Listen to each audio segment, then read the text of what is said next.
ജബൽപൂരിൽ വൈദികരെ ആക്രമിച്ചത് കോൺഗ്രസ് അനുകൂല സംഘടനയെന്ന വാദവുമായി ബി.ജെ.പി നേതാവ് വി മുരളീധരൻ. ക്ഷേത്രത്തിന് മുന്നിൽ പ്രശ്നമുണ്ടാക്കിയാൽ ചിലപ്പോൾ അടികിട്ടുമെന്ന് പി.സി. ജോർജ് പറഞ്ഞു.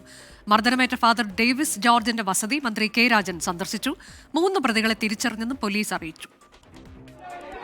ബജ്രംഗ് ദൾ VHP പ്രവർത്തകരല്ല ജബൽപൂരിൽ മലയാളികൾ അടക്കമുള്ള വൈദികരെ ആക്രമിച്ചതെന്ന പുതിയ വാദമാണ് ഇന്ന് ബി.ജെ.പി നേതാവ് വി മുരളീധരൻ ഉന്നയിച്ചത്. അക്രമികൾ കോൺഗ്രസ് അനുകൂല സംഘടനയിൽ നിന്നാണെന്നാണ് വാദം. ബി.ജെ.പിയെ തോൽപ്പിക്കാൻ വേണ്ടിയിട്ട് കോൺഗ്രസിൽ ചേർന്ന ബജരംഗി സേന, ആ സേനയുടെ ആൾക്കാരാണ് ഈ ആക്രമണം നടത്തിയത്. അപ്പോൾ അതിന് ബി.ജെ.പിക്ക് എന്താ കാര്യം? ആക്രമണത്തെ ന്യായീകരിക്കുകയാണ് ബി.ജെ.പി നേതാവ് പി.സി. ജോർജ്. അവിടെ ക്ഷേത്രത്തിൽ എന്നെ ചെന്ന് മര്യാദ കാണിച്ചു വെച്ച് വർത്താനം പറയേണ്ട കാര്യമല്ലുണ്ട്. ചിലപ്പോൾ അടി കിട്ടിയെന്നിരിക്കും, മനസ്സിലായില്ലേ? അതിനകത്ത് അത് ക്രിസ്ത്യാനിയും മുസ്ലിമും ഹിന്ദു ഒന്നുമില്ല.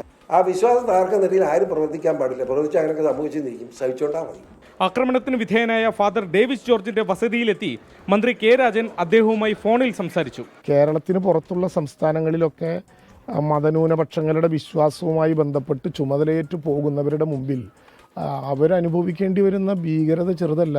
ആക്രമണം നടന്ന് 4 ദിവസം കഴിഞ്ഞാണ് FIR പോലും ഇടാൻ പോലീസ് തയ്യാറായത്. ഒരു സ്ത്രീയും 2 പുരുഷന്മാരും അടക്കം 3 പ്രതികളെ മാത്രമേ ഇതുവരെ തിരിച്ചറിഞ്ഞിട്ടുള്ളൂ. ആരെയും അറസ്റ്റ് ചെയ്തിട്ടുമില്ല. പ്രതികളെ തിരിച്ചറിയാൻ കഴിയും വിധം ആക്രമണ ദൃശ്യങ്ങൾ പ്രചരിച്ചിട്ടും നടപടിയെടുക്കാൻ യാതൊരു തിടുക്കവും പോലീസിനില്ല. 24 മുംബൈ.